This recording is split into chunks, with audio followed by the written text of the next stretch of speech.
Ben Murat, birinci grup 10. sınıf şagirdi.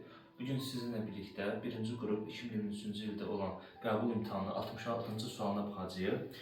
Bizə deyir ki, hansı halda əsasla turşunun göstərilən mol nisbətində turş duz əmələ gəlir və bizim burada reaksiyalarımız hazır verilibdir.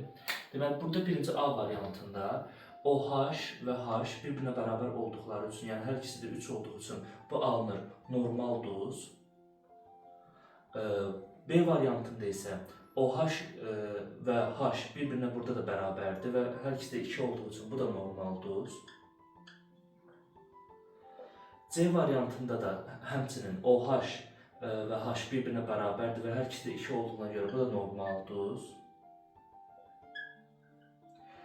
D variantında OH H-dan böyük olduğu üçün bu olur əsasi duz. Y variantında deməli OH balaca, H isə böyük olduğu üçün bu olacaq turş duz. Deməli variantımız Y variantı.